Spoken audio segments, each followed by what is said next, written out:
ओम नमो भगवते वासुदेवाय. सार्थ सुबोध ज्ञानेश्वरी. लेखन आणि वाचन सौ मनीषा भास्कर अभ्यंकर, महाराष्ट्र, मिरज 416410. अध्याय 6. ध्यानयोग. योगाने होणाऱ्या प्राप्तीचे वर्णन, भाग 2.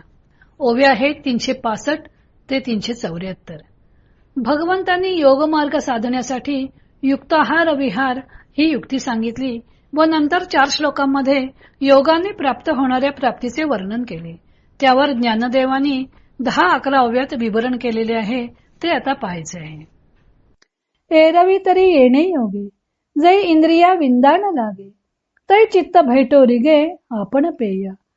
एरवी तरी या योगामुळे ज्या वेळेला इंद्रियांचा निग्रह होतो, त्या वेळेला चित्त आपल्या चैतन्याच्या भेटीला निघते. परतोनी पाठी मोरे ठाके, आणि आपण याते आपण देखे, देखत खेप बोलखे म्हणे तत्व हे मी.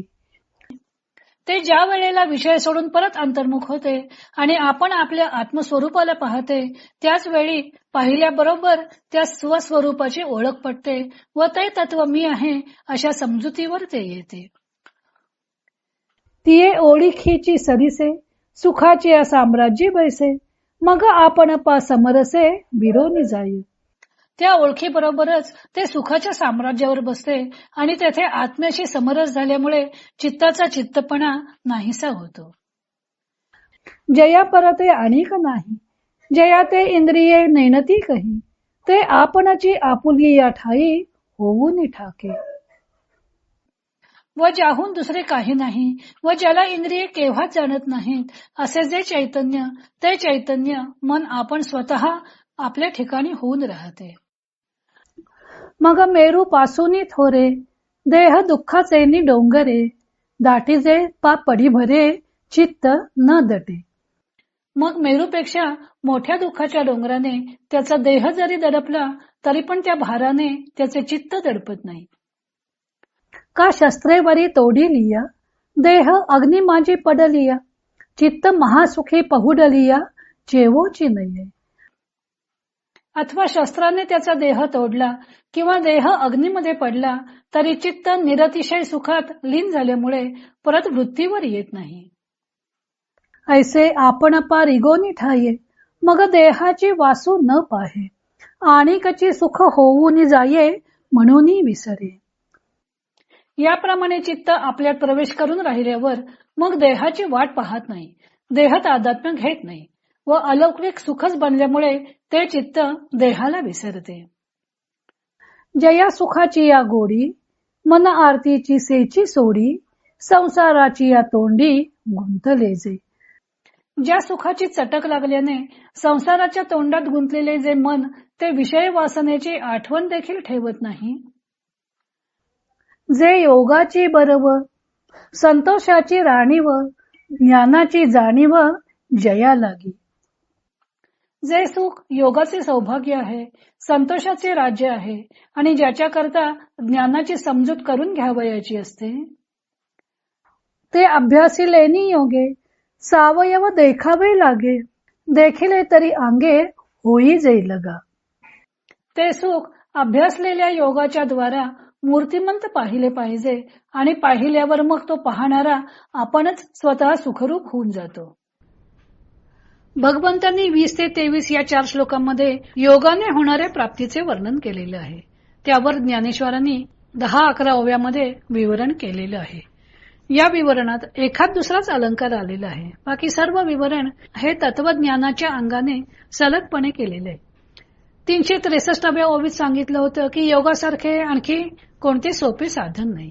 योगाभ्यासासाठी आसनापासून सुरुवात करायची. त्या योगे इंद्रियांचा निग्रह होतो आणि इंद्रियांचा निग्रह झाला की चित्त आपल्या चैतन्यास भेटावयास निघते. विषयांचा त्याग केलेला असल्यामुळं मन चंचल होत नाही, त्याच्या वाटेत अडथळा येत नाही. सिद्धींचा अडथळा असतो, त्यांचाही त्याग करायचा असतो. मग चित्त थेट आपल्या स्वरूपाला पाहते व तेच तत्व म्हणजे मी आहे, अहम ब्रह्मास्मी अशी त्याला ओळख पडते. आत्मज्ञान व आत्मसुख या दोन्ही गोष्टी वेगळ्या नसतात. त्यामुळे आत्मस्वरूपाच्या ओळखी बरोबरच चित्त आत्मसुखाच्या साम्राज्यावर बसते. आत्म्याशी समरस होते. त्यामुळे त्याचा चित्तपणाही विरून जातो. इंद्रिये ते तत्व जाणूच शकत नाहीत. मन स्वतःच ब्रह्मस्वरूप होऊन राहते.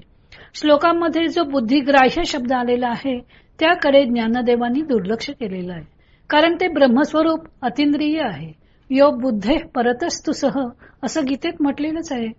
बुद्धी ही शेवटी इंद्रियच आहे आणि मग बुद्धीच्या पलीकडे जे आहे ते बुद्धिग्राह्य कसे असेल. श्लोकात सांगितलं आहे की मोठ्या दुःखाने सुद्धा मग योगी डगमगत नाही. ज्ञानदेवानी याचे वर्णन करताना दुःखाला मेरू पर्वताची उपमा देऊन अर्थ अधिक प्रभावी केलेला आहे. मेरू पर्वता एवढ्या दुःखाच्या भाराने सुद्धा योगी दडपला जात नाही. पुढे तो देह शस्त्राने तोडला किंवा अग्नीमध्ये पडला तरी तो पुन्हा वृत्तीवर येत नाही. महासुखात निमग्न झालेला असतो असा त्यांनी अर्थविस्तार केलेला आहे. देह व आत्मा भिन्न आहेत असा अनुभव त्याच्या ठिकाणी दृढ झालेला असल्यामुळं देहाच्या दुःखाने तो दुःखी होत नाही. कारण त्याचे चित्त देहाशी तादात्म्य पावलेले नसतेच. या सुखाला त्यांनी 3 उपमा दिलेल्या आहेत. योगाची बरव, संतोषाची राणीव आणि ज्ञानाची जाणीव. हे सुख म्हणजे योगाची शोभा आहे, संतोषाचे राज्य आहे व ज्ञानाची जाणीव आहे. अशा सुखाचा अनुभव घेणारा योगी सुखरूप होऊन जातो. कारण हे आत्मसुख वेगळेपणे उपभोगता येत नाही. योगश्चित्त वृत्ती निरोध अशी पातंजल योगसूत्रात योगाची व्याख्या केली आहे. योग म्हणजे चित्तवृत्तींचा निरोध. चित्तवृत्तींचा निरोध करून चित्त स्थिर केले की योगाभ्यासाचे ध्येय जे एकत्व ते सहज अनुभवाला येते. पुढे भगवंत 5 श्लोकामध्ये योगाचे उपाय सांगणार आहेत. तो भाग आपण उद्या पाहू.